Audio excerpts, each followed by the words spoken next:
সন্ত এক্সক্লুসিভের আজকের নিবেদন পোড়ো বাড়ি। গ্রামের প্রান্তে এক পুরনো পোড়ো বাড়ি। বাড়িটা কয়েক দশক ধরে খালি পড়ে আছে। গ্রামের মানুষের মুখে শোনা যায় বাড়িটিতে রাতে কান্নার শব্দ শোনা যায়, কখনো দরজাগুলো আপনা আপনি খুলে যায়। কেউ সেখানে ঢোকার সাহস পায় না। শহর থেকে গ্রামে বেড়াতে আসে তিন বন্ধু, নীরব, সুমন আর তানিয়া। মজা করতে করতে তারা এই গ্রামের পুরো বাড়ির গল্প শুনে কৌতূহলী হয়ে ওঠে। সুমন বলে, চল না একবার ঢু মেরে দেখি বাড়িতে, ভূতফুত বলে কিছু নেই। নীরব প্রথমে রাজি হয় না, কিন্তু তানিয়ার কৌতূহল বাড়তে থাকে। শেষমেশ তারা সিদ্ধান্ত নেয় রাতের বেলা পোড়ো বাড়িতে যাবে। রাত নেমে এলে তারা তিনজন টর্চ লাইট নিয়ে বাড়ির সামনে যায়। বাড়িটা বড়, অন্ধকার আর ভয়ঙ্কর। জং ধরা লোহার গেটটা হাত দিয়ে ঠেলতেই খুলে যায়। ভিতরে ঢুকে দেখে ভাঙা আসবাবপত্র, ছাদের অনেকটা ধসে পড়েছে। বাতাস বইছে, কিন্তু শব্দটা অদ্ভুত, যেন কারো শ্বাস ফেলার আওয়াজ।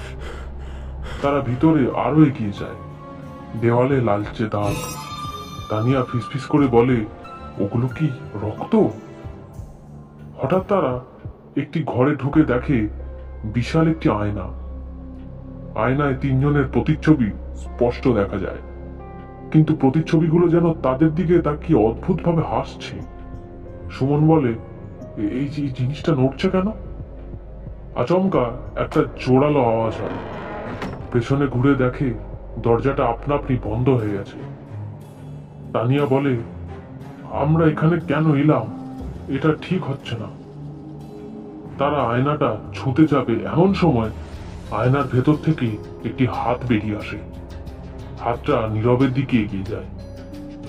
নীরব ভয়ে এক পা পিছিয়ে যায়, আর সুমন চিৎকার করে বলে, দৌড়াও।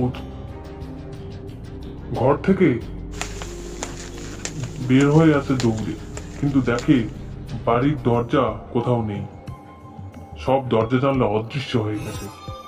বাড়ির ভিতরে এক অদ্ভুত হাসির আওয়াজ শোনা যায়।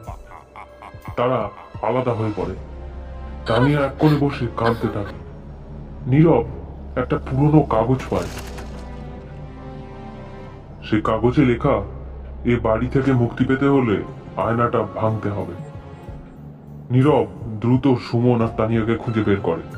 তারা মিলে আয়নার সামনে আসে, কিন্তু আয়নার ভিতর থেকে ভয়ঙ্কর এক ছায়ামূর্তি বেরিয়ে আসে। ছায়াটি চিৎকার করে বলে, আমার বাড়ি থেকে চলে যাও। তানিয়া ভয়ে আয়নার দিকে পাথর ছুঁড়ে মারে। আয়নাটা চুরমার হয়ে যায়, আর সঙ্গে সঙ্গে বাড়ি কাঁপতে শুরু করে। তারা দৌড়ে বাড়ি থেকে বের হয়। বাইরে এসে তারা ফিরে তাকায় আর দেখে পুরো বাড়িটাই অদৃশ্য হয়ে গেছে। গ্রামে ফিরে তারা এই ঘটনা কাউকে বলে না, কিন্তু রাতের বেলা ঘুমানোর সময় নীরব তার জানলার বাইরে দেখতে পায় একটি ছায়া। সেই ছায়া তার দিকে তাকিয়ে আছে। শুনছিলেন বিভূতিভূষণ বন্দ্যোপাধ্যায়ের লেখা পোড়ো বাড়ি। আপনাদের ভিডিওটা কেমন লাগলো অবশ্যই নিচে কমেন্টে জানাবেন। যদি ভালো লেগে থাকে চ্যানেলটিকে সাবস্ক্রাইব করে আমাদের সন্ত এক্সক্লুসিভের পাশে থাকবেন।